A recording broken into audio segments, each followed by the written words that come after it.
Hello friends, myself Anil Kumar Yadav सूरज।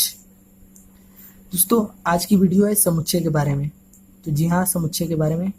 तो चलिए बताते हैं समुच्चय क्या होता है। यदि आपने हमारे चैनल को सब्सक्राइब नहीं किए हैं तो कर लीजिएगा।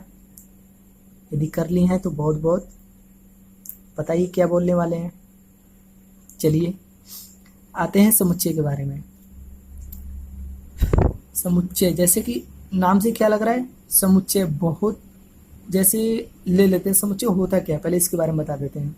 समुच्चय जैसे कि समूहों, जो समूह होता है ना, समूह को ही समुच्चय कहते हैं। अब समूह क्या होता है, जैसे ले लेते हैं बैल, बहुत सारे बैल हैं, काला पीला नीला हरा, ये सब तो होता नहीं है। जैसे काला सफ़ेद जो जो है बैल, वो यदि वो समूह है तो वो एक समुच्चय कहलाते हैं। या ले लेते हैं सप्ताह, सप्ताह में कितने होते हैं, ले लेते सोमवार से लेकर रविवार तक, ये हमारा क्या है, एक समुच्चय है।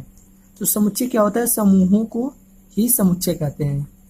तो समुच्चय कोई खास चीज़ नहीं है, इसके अंदर जो जो पढ़ना है उस टॉपिक पे आप ध्यान दीजिएगा, समुच्चय को नहीं। चलिए बताते हैं अवयव क्या होते हैं। कभी कभी अगर सर पढ़ाते होंगे तो बड़ा प्रॉब्लम होता होगा आप लोगों को कि अवयव क्या होते हैं। अवयव, तो अवयव बता देते हैं। अवयव मतलब जो ये इस मझले कोष्ठक के अंदर होते हैं। जैसे हमारा क्या है, टू, तो ये समुच्चय क्या है, इसका अवयव टू है। अवयव उसी को कहते हैं जो इस मझले कोष्ठक के अंदर होता है। जैसे ए ले लेते हैं, ए का अवयव क्या क्या है, 2 3 4। तो इस जो 2 3 4 है उसको अवयव कहते हैं, अवयव। तो इस चीज़ को आप ध्यान दीजिएगा, अवयव। यदि आगे हम बोलेंगे अवयव तो ध्यान दीजिएगा, ये सब बीच का जो है वो अवयव हम कहेंगे। तो चलिए अब बताते हैं समुच्चय के प्रकार। प्रकार बता देते हैं कि समुच्चय कितने प्रकार के होते हैं। तो चलिए नंबर 1 एकल समुच्चय। एकल समुच्चय जैसे नाम से पता चल रहा है, एकल समुच्चय जिसमें एक ही अवयव हो। जैसे 2, इसमें क्या है, एक ही अवयव है। या दूसरा ले लेते हैं 5 या ए, ठीक है, जिसमें एक ही समुच्चय हो वो एकल समुच्चय कहलाते हैं। चलिए एकल समुच्चय समझ में आ गया। चलिए आपसे पूछते हैं 2 4 2 क्या ये एकल समुच्चय है। यदि आपका जवाब नहीं है तो आप सही बोल रहे हैं, ये एकल समुच्चय नहीं है। चलिए एक और पूछ लेते हैं 2 2 2 क्या ये एकल समुच्चय है। यदि आप कहते हैं हाँ तो ठीक है, यदि कहते हैं नहीं तो आप गलत हैं। क्योंकि समुच्चय में किसी भी अवयव को बार बार नहीं लिखा जाता। 3 बार 2 ही है तो इसको केवल एक बार लिख सकते हैं, ये हमारा एकल समुच्चय है। चलिए बताते हैं समुच्चय के दूसरे प्रकार क्या है। दूसरा है परिमित समुच्चय। परिमित समुच्चय, अब ये क्या होते हैं। परिमित समुच्चय जैसे नाम से पता चल रहा है, परिमित जिसको गिना जा सके।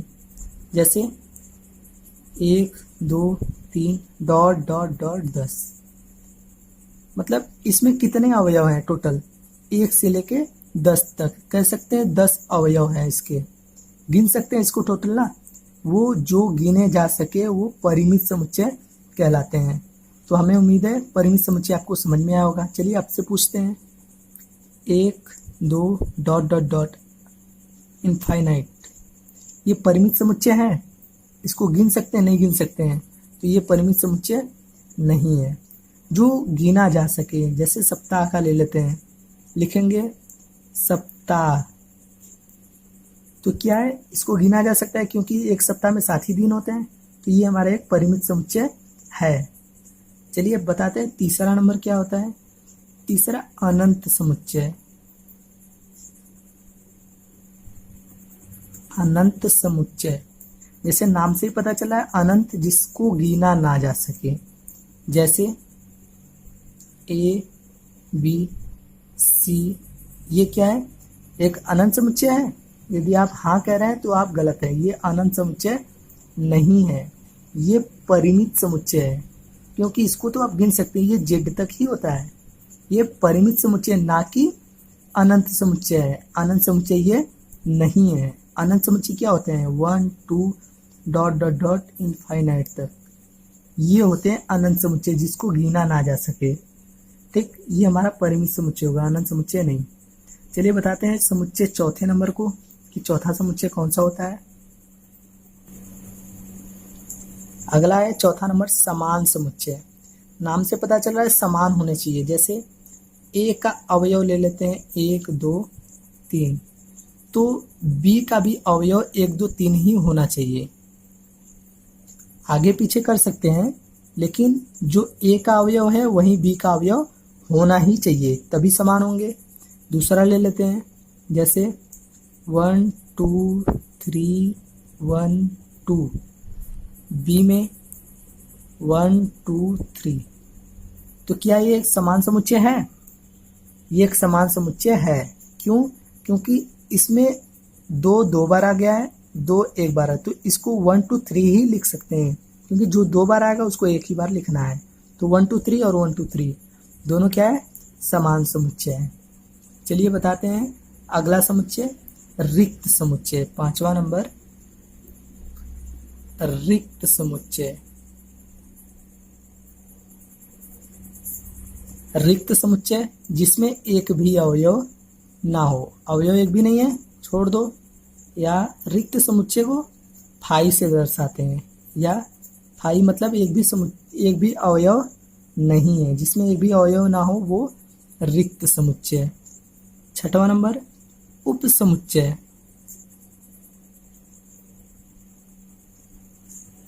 उप समुच्चय क्या होते हैं? उप समुच्चय का मतलब ये होता है, इसका पहले सिंबल लिख लेते हैं,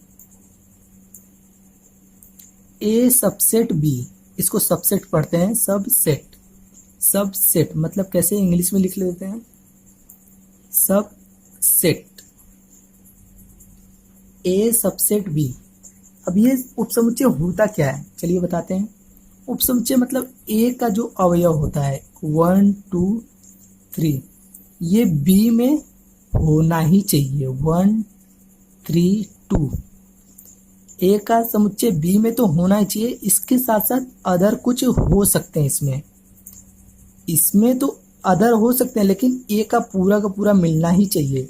यदि नहीं मिलता है तो ये सबसेट नहीं होता है। जैसे ले लेते हैं ए बी सी, बी में क्या ले लेते हैं, बी सी डी। अब देखिए ए की अवयव पूरी की पूरी मिल रही है, इसमें ए बी सी, इसमें बी सी डी, मतलब ए जो है इसमें नहीं मिला, तो ये ए सबसेट बी नहीं होगा। जब तक पूरा का पूरा ना मिले तब तक ए सबसेट बी नहीं होगा। उप समुच्चय समझ में आया? चलिए बताते हैं क्वेश्चन नंबर 7 क्या है। 7 है उचित उप समुच्चय। उचित उप समुच्चय, इसको ए उचित उप समुच्चय बी, इसमें ये नीचे ये अंडरलाइन नहीं होता है, और इसमें क्या होता है, इसमें अंडरलाइन होता है, और इसमें क्या होता है, अंडरलाइन नहीं होता है। इसको कहते हैं प्रॉपर सबसेट। लिख लेते हैं प्रॉपर सबसेट, ए प्रॉपर सबसेट बी, ऐसे पढ़ सकते हैं। चलिए ये क्या होता है इसको बता देते हैं। प्रॉपर सबसेट का मतलब होता है कि ए के अवयव ए में ना हो, ठीक है। मतलब कह सकते हैं कि बी नॉट इक्वल टू ए, ये कह सकते हैं बी नॉट इक्वल टू ए, मतलब बी का अवयव ए में ना हो। कुछ ऐसे हो सकते हैं, जैसे इसमें हमने बताया था ए के अवयव ले लेते हैं 1 2 3, और बी के 4 5 6, और 1 2 3 क्या है, 1 2 3 तो मिल रहे हैं, ये तो ठीक है, लेकिन जो बचे हैं यही हमारा हो गया बी नॉट इक्वल टू ए। मतलब बी ए के बराबर नहीं हो सकता है, लेकिन ए बी के बराबर हो सकता है, तभी हमारा होगा उचित समुच्चय। चलिए अब बताते हैं रोस्टर विधि तथा सारणियन विधि। ये भी बहुत ही इंपॉर्टेंट है, इससे भी पूछते हैं सवाल। तो रोस्टर विधि क्या है और सारणियन विधि क्या है, तो चलिए बताते हैं। रोस्टर विधि जो शब्दों में लिखा रहता है उसे सारणियन में प्रदर्शित करना होता है। जैसे रोस्टर कोई एक बता देते हैं, जैसे जैसे लिख लेते हैं एक्स क्या है, एक्स एक वर्ग है, ठीक है। इस तरह से एक्स क्या है, एक्स एक वर्ग है, इसे सारणियन में चेंज करना है। तो सारणियन कैसे चेंज करेंगे, वर्ग में कितने खाने होते हैं, 4, तो लिखेंगे 4। इस तरह से ये सारणियन में हो गया। या दूसरा देख लेते हैं, एक्स एक्स एक पूर्ण संख्या है। अब पूर्ण संख्या का मतलब जो 0 से स्टार्ट हो, तो सारणियन में क्या लिखेंगे, जो 0 से स्टार्ट होगा वो 0 1 2 डॉट डॉट डॉट। मतलब इस चीज को हमने सारणी के रूप में चिन्ह कर दिया, यही होता है सारणियन विधि। एक और बता देते हैं, एक्स एक प्राकृतिक संख्या है। अब एक्स एक प्राकृतिक संख्या है, इसको सारणियन में चेंज करने के लिए क्या करेंगे, प्राकृतिक वाला बनाएंगे। जैसे प्राकृतिक एक से स्टार्ट होता है, 1 2 3 dot dot dot dot dot, ये एक प्राकृतिक संख्या है। इस तरह से अब सारणियन को यदि रोस्टर में चेंज करना हो तो कैसे करेंगे, चलिए देखते हैं। अब सारणियन से रोस्टर में चेंज करना है, सारणियन टू रोस्टर में ना, सारणियन से रोस्टर में चेंज करने के लिए क्या करेंगे, जैसे ले लेते हैं 2 4 6 डॉट डॉट डॉट 10 तक। ये तो सारणी में, इसको क्या करना है, रोस्टर में चेंज करना है। तो लिखेंगे एक्स एक क्या है, 2 4 6 ये सब क्या है, सम है ना, लिखेंगे सम संख्या है। जहाँ पे लिखेंगे एक्स 10 लिख सकते हैं, क्योंकि एक्स क्या है, 10 तक ही होने चाहिए। मतलब इस तरह से क्या है, सारणियन को रोस्टर को सारणियन चेंज करने के लिए मिलता है। चलिए अब बताते हैं, क्वेश्चन स्टार्ट करते हैं। अब प्रश्न को स्टार्ट करते हैं, प्रश्न स्टार्ट करते हैं। अब प्रश्न का मतलब ये होता है कि कितने टाइप से क्वेश्चन पूछे जाते हैं। तो टाइप 1, कितने टाइप से क्वेश्चन पूछे जाते हैं वो सब हम बस बताएंगे, बाकी इग्नोर। पहले टाइप से, पहले ए डैश पूछता है, ए डैश क्या है। दूसरा बी डैश बताइए, मतलब ए डैश बी डैश ये इसी में आ जाएंगे। दूसरे ए माइनस बी डैश, या तीसरा ए माइनस बी, ये सब क्या है, कैसे निकलेंगे, ये सब निकालने की विधि हमें अभी बताएंगे। चौथे नंबर ए यूनियन बी बताइए कैसे निकलेगा। पाँचवें नंबर ए इंटरसेक्शन बी बताइए कैसे निकलेगा। फिर छठवें नंबर ए, एक इस तरह से सिंबल आता है, इस सिंबल को भी निकाला जाता है, तो इसका मतलब इंटरसेक्शन ही होता है। ये हो गया। और ये इतना तो बहुत ही इंपॉर्टेंट चीज़ है, ये तो पूछता ही पूछता है। प्लस 7वां नंबर वेन आरेख, वेन आरेख ये 7 नंबर से पूछेगा। और जो 8वां नंबर होता है, 8वां नंबर कभी कभी पूछ लेता है, कभी नहीं भी पूछता है, वो बता देते हैं। एक्स बिलोंग का जो होता है, ये जो इस तरह से एलिमेंट होता है इसको बिलोंग कहते हैं, लिख लेते हैं बिलोंग, एक्स बिलोंग, इस टाइप का भी क्वेश्चन पूछता है। तो क्या करते हैं, हम बारी बारी से सबको बता देते हैं। तो चलिए शुरू करते हैं। ए डैश बी डैश कैसे निकाला जाता है, पहले उसको बताते हैं। क्वेश्चन नंबर 1, जब ए डैश पूछेगा तो उसके लिए मान क्या क्या देगा, पहले वो देख लिए। पहले एक यूनिवर्सल दे देगा, समष्टि समुच्चय जिसको कहते हैं यूनिवर्सल, जैसे 1 2 3 4 डॉट डॉट डॉट 10 तक दिया हुआ है। एक यूनिवर्सल का मान दे देगा और एक ए की वैल्यू दे देगा। ए का अवयव 2 4 6 8, एक यूनिवर्सल देगा और एक ए का मान देगा और पूछ देगा ए डैश बराबर बताइए क्या होगा, क्वेश्चन मार्क। तो ए डैश देखिए कैसे निकलता है। ए डैश का मतलब होता है यूनिवर्सल में से ए को घटा देना, यही होता है ए डैश। ए डैश बराबर यूनिवर्सल में से ए को घटा देंगे। तो यूनिवर्सल में से ए को जो मैच कर रहा है वो देख लेते हैं। देखिए 2 मैच कर रहा है और 4 और 6 भी होगा और 8 भी होगा। जो नहीं कर रहा है यूनिवर्सल में वही हमारा ए डैश का मान होगा। क्या क्या मैच नहीं कर रहा है, 1 नहीं करेगा, 3, 5, 7 और 9 और 10 भी रहेगा तो लिखेंगे 10। ये इतना मैच नहीं करेगा, ये हमारा हो जाएगा ए डैश। हमें उम्मीद है ये आया होगा, नहीं आया तो एक बार फिर से दूसरा बता देते हैं। दूसरा जैसे यू 1, 5, 7, 8, 12, 15, 18। ये क्या है, एक u का मान दिया गया है, उसमें a की वैल्यू दिया रहता है 2, 3, 5, 2, 3, 5, ये 12 ले लेते हैं, 12, ठीक है, 12, 3, 5 या कुछ भी ले सकते हैं अपने मन से। ये क्वेश्चन में सही से दिया रहता है, हम अपने मन से बता रहे हैं। ये दिया गया और ये तो क्या करते हैं, ए डैश बताना है तो ए डैश मतलब यूनिवर्सल में से ए को घटा लेंगे। देखें कौन कौन सा मैच कर रहा है। जैसे 12 यहाँ पे है, 12 ये मैच कर गया, इसको छोड़ देंगे। 3 मैच कर गया, 5 है, 5 मैच कर गया। तो जो मैच कर गया उसको छोड़ देंगे, जो बचेगा वही हमारा हो जाएगा ए डैश। तो ए डैश बराबर बचेगा 1, 7, 8, 15 और 18। ये हमारा हो जाएगा ए डैश। इस तरह से ए डैश पूछता है। चलिए बताते हैं ए माइनस बी कैसे निकलता है। चलिए देखिए तीसरा क्वेश्चन, ए माइनस बी कैसे निकालते हैं। तो ए माइनस बी निकालने के लिए क्या क्या, ए और बी की वैल्यू दिया होगा, क्वेश्चन में देता है। मान लेते हैं ए की वैल्यू दिया है 1, 2, 3, 4, 5 और बी की वैल्यू दिया है 2, 4, 6, 8, इतना दिया है। हमें a माइनस बी निकालना है। तो a माइनस बी बराबर मतलब a b में से जो मिलेगा पहले वो मिला लेते हैं। 2 मिल गया 2 से, 4 मिल गया 4 से, बस 2 और 4 मिल रहा है। तो जो a में बच रहा है, ध्यान दीजिएगा, जो a में बच रहा है वही हमारा a माइनस बी होगा।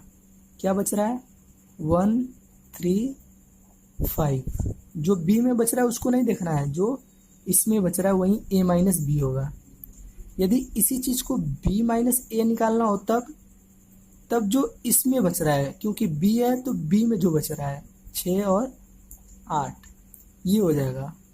यदि a माइनस बी करेंगे तो a में बची हुई संख्या लिखेंगे, b माइनस a करेंगे तो b में बची हुई संख्या लिखेंगे। तो हमें उम्मीद है a माइनस बी और b माइनस a दोनों आ गया होगा। चलिए बताते हैं क्वेश्चन नंबर 4 जो यूनियन का है, यूनियन का बताते हैं। अब बताते हैं यूनियन का। जैसे निकालना हो ए यूनियन बी, तो इसको निकालने के लिए आपके क्या ए और बी का मान देना चाहिए। तो चलिए ए बी का मान ले देते हैं। ए बी बराबर 1, 2, 3, 4, 5। बी की अवयव दिया है 2, 3, 5, 7। हमें क्या निकालना है, ए यूनियन बी। तो ए यूनियन बी निकालने के लिए मतलब जो मैच कर रहा है उसको लिखेंगे पहले, फिर जो 2 बार है उसको 1 बार लिखेंगे। जैसे 1 एक ही बार है तो लिखेंगे 1, 2 यहाँ पे 1 बार है, यहाँ पे 1 बार है तो दोनों में से 1 बार लिखेंगे 2, फिर 3 2 बार है तो 1 बार लिखेंगे, 4 1 बार इसमें 1 बार इसमें तो 4, फिर 5 इसमें 2 बार दोनों में मिलाकर 2 बार तो 1 बार लिखेंगे, 6 नहीं है कहीं, 7 है तो 7। मतलब सबको मिलाकर बारी बारी से लिख देना है, बस किसी को डबल नहीं लिखना है, वो हो जाएगा ए यूनियन बी। एक और देख लीजिए, जैसे ए का अवयव दिया है 2, 4, 6 और बी का अवयव दिया है, ये नेक्स्ट क्वेश्चन है, बी का अवयव दिया 3, 4, 7। हमें निकालना है A union B. A union B निकालना है तो क्या हो जाएगा, पहले ए और बी देखेंगे कौन कौन मैच कर रहा है। 2 मैच नहीं कर रहा है तो पहले 2 भी लिख लेंगे। 3 3 है एक। 4 2 बार है, एक बार लिखेंगे। 5 कहीं नहीं है। 6 एक बार है। 7 एक बार है। ये दोस्तों कॉमा हर अवयव पे देते रहिएगा। ये हो गया ए यूनियन बी। चलिए अब बताते हैं इंटरसेक्शन का क्वेश्चन। अब इंटरसेक्शन का बताते हैं। जैसे ए इंटरसेक्शन बी निकालना हो तब के लिए, तो उसके लिए क्या करना पड़ेगा, सबसे ए और बी का अवयव लेना पड़ेगा। तो चलिए ले लेते हैं ए और बी का अवयव। ए बराबर 1 2 4 5 6, ये हो गया। अब बी का अवयव ले लेते हैं 2 3 4 5, ये ले लिए। अब ए इंटरसेक्शन बी बराबर निकालना है। ए इंटरसेक्शन बी में क्या होता है, जो कॉमन हो, मतलब जो मिले उसी को बस लिखना है। जैसे 1 इसमें नहीं है, छोड़ देंगे। 2 है, इसमें भी 2 है तो ये 2 लिख लेंगे। 3 कहीं है, 3 कहीं नहीं है। इसमें तो है, इसमें नहीं है। 4 इसमें भी है, इसमें भी है। 5 है, 5 है। तो ये हो जाएगा ए इंटरसेक्शन बी, जो दोनों में मैच करे वही। जैसे एक और देख लेते हैं। ए का अवयव दिया है 2 3 5 7 और बी का अवयव दिया है 3 8 5 7। तो हमें निकालना है ए इंटरसेक्शन बी। इसके लिए क्या करेंगे, सबसे पहले देखें क्या मैच कर रहा है। 2 इसमें 2 नहीं है। 3 है, इसमें है तो लिखेंगे 3। 5 इसमें भी 5 है। 7 इसमें भी 7। ये हो जाएगा ए इंटरसेक्शन बी। चलिए अब आगे बताते हैं। क्वेश्चन अगला, अब 3 3 का ले लेते हैं। ए बी सी 3 3 का। 3 की वैल्यू दिया गया है। A intersection B union C पूछेगा इस तरह से तब। तो जैसे जो कोष्ट वाला होता है पहले उसको निकालते हैं। जैसे यूनियन का तो पहले बी यूनियन सी निकाल लेते हैं। तो बी यूनियन सी निकालेंगे तो पहले लिखेंगे सबसे छोटा अंक क्या है, 2 2। फिर 3 2 बार है तो एक बार लिखेंगे। 4 एक बार है। 5 मैच नहीं करना चाहिए, इसमें मैच करे करे करे तो ठीक है, नहीं करेगा तो भी लिखना है, यूनियन है क्योंकि। 5 एक बार लिखेंगे। 6 नहीं है, 7 है, 7। ये हो गया यूनियन। अब क्या करना है, इसके साथ इंटरसेक्शन निकालना है। तो A intersection B union C. तो ए का जो है ए के साथ इसके साथ दोनों का इंटरसेक्शन निकालना है। तो जो मैच करेगा वो 2 2 3 3 4 4। ये तीनों मैच करके ये नहीं मैच किया तो ये तीनों लिखेंगे। इतना बराबर 2 3 4। ये हो जाएगा आंसर। इस प्रकार से 3 3 का भी हमने बता दिया। चलिए अब बताते हैं वेन आरेख।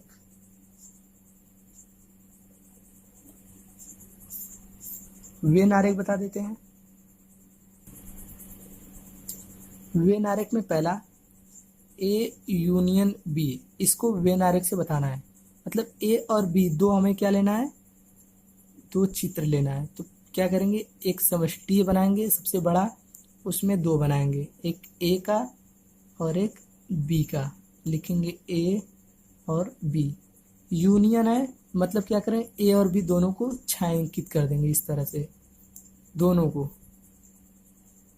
ये दोनों का दोनों छायांकित हो जाए, क्योंकि यूनियन में क्या है दोनों को लिखते हैं तो दोनों हो गया। फिर अब दूसरा बताते थे, ए इंटरसेक्शन बी का। अब इंटरसेक्शन में क्या होता है, इंटरसेक्शन में क्या होता है, जो कॉमन हो। जैसे ए बी, ए है और ये बी, जो कॉमन हो, जैसे केवल ये छायांकित करेंगे क्योंकि ये क्या है, कॉमन है। चलिए अब बताते हैं 3 का। जैसे ए बी सी 3 3 का। जैसे A union B intersection C का। तीन तीन का बता देते हैं। अब A union B intersection C, तो पहले तीन का बनाएंगे, तो बना लेते हैं तीन का। ये हो गया, ये और एक ये, ए बी और सी, ए बी सी तीन है अलग अलग। क्या बनाए, ए बी सी तीन अलग अलग है। हमें क्या पहले क्या करना है, बी इंटरसेक्शन सी करना है। तो बी इंटरसेक्शन सी कौन कौन सा है पहले वो देख लेंगे। बी इंटरसेक्शन सी, ये वाला भाग, ये वाला भाग क्या है, बी इंटरसेक्शन सी का है। ठीक, ये वाला नहीं रंगेंगे क्योंकि ये ए का भी है। बी इंटरसेक्शन सी हमने रंग दिया। फिर क्या करना है, उसके साथ ए का यूनियन करना है। ए का यूनियन मतलब केवल ए का, ये पूरा का पूरा नहीं, केवल ए का यूनियन करेंगे। तो इस तरह से ये वाला भाग रंगेंगे और ये वाला, ये हो गया इसका। चलिए अगला बता देते हैं, चौथा नंबर। चौथा नंबर जैसे ले लेते हैं एक ए इंटरसेक्शन बी और यूनियन सी, मतलब पहले इंटरसेक्शन बाद में यूनियन। तो सबसे पहले क्या करेंगे, एक फिगर बनाएंगे, ए बी और सी, ए बी सी तीन अलग अलग ले लिए। क्या है, इंटरसेक्शन ए इंटरसेक्शन बी, तो पहले ए इंटरसेक्शन बी को छायांकित करेंगे, पूरा का पूरा छायांकित कर दिए जैसे हमने पहले दूसरे में क्वेश्चन में किया था। पहले छायांकित कर दिए, फिर उसके साथ क्या है, यूनियन सी, पूरा का पूरा सी को छायांकित कर दो अलग अलग, ये हो गया सी। तो हमें उम्मीद है आप लोग को समझ में आया होगा। चलिए एक और बचा है बिलोंग का, उसको बता देते हैं। देखिए बिलोंग का बताते हैं, एक्स बिलोंग का। जैसे बिलोंग का सवाल कैसे होता है, हमें क्या करना है, इतना बराबर सिद्ध करना है ये। तो सिद्ध करने के लिए क्या करेंगे, सबसे पहले इसमें बिलोंग लगाएंगे। तो चलिए लगा लेते हैं, X belong A union B union C के पावर डैश। इसमें लेफ्ट हैंड साइड जो हमने लिया है, लेफ्ट हैंड साइड, इसमें हमने एक्स बिलोंग को लगा लिया। लगाने के बाद अब क्या करेंगे, हमें क्या करना है, बारी बारी से ए बी सी को अलग अलग तोड़ना है। तो तोड़ने के लिए क्या करेंगे, एक्स नॉट बिलोंग ए और एक्स नॉट बिलोंग बी और एक्स नॉट बिलोंग सी। क्यों ऐसा किए, क्योंकि ये जो पावर डैश है उसको अलग अलग तोड़ने के लिए नॉट बिलोंग करेंगे, तो अलग अलग टूट गया। फिर क्या करते हैं, इसको अब अलग अलग पावर के रूप में डैश लगाएंगे, तो क्या हो जाएगा, एक्स बिलोंग ए, मतलब अगर नॉट बिलोंग को हटाएंगे तो पावर डैश हो जाएगा, और X belong B power dash, हमने डैश लगाएंगे तो बिलोंग नॉट हट जाएगा, और X belong C power dash. ये तो हो गया। अब क्या करना है, अलग अलग ले लेना है। जैसे X belong A dash intersection B dash intersection C dash, हमारा क्या हुआ, ये आ गया right hand side, right hand side तो आ गया। अब क्या करना है, अब राइट हैंड साइड को लेना है और लेफ्ट हैंड साइड को लाना है। तो चलिए ले लेते हैं राइट हैंड साइड को। राइट हैंड साइड क्या है हमारा, अब एक्स बिलोंग लिए थे, अब लेंगे वाई बिलोंग। चलिए ले लेते हैं Y belong, Y belong A dash intersection B dash intersection C dash. अब इससे हल करते हैं, वाई बिलोंग ए डैश तथा वाई बिलोंग बी डैश तथा वाई बिलोंग सी डैश, मतलब इसको अलग अलग हम बिलोंग में लगाएंगे, एक बार इसके साथ एक बार इसके साथ एक बार अलग अलग बिलोंग लगा लिए। अलग अलग हम क्या करेंगे, एक बार इसके साथ और इसके साथ अलग अलग बिलोंग लगा लिए। लगाने के बाद अब डैश को हटाएंगे तो क्या हो जाएगा, वाई नॉट बिलोंग है, डैश को हटा दिए और ये नॉट कर दिए, तथा वाई नॉट बिलोंग बी तथा वाई नॉट बिलोंग सी, हटा दिए। अब हटाने के बाद क्या करेंगे, Y belong A union B union C, अब तीनों करने के बाद उसका पावर लगा देंगे। ये हमारा हो जाएगा लेफ्ट हैंड साइड बराबर राइट हैंड साइड। इस प्रकार से समुच्चय को करते हैं।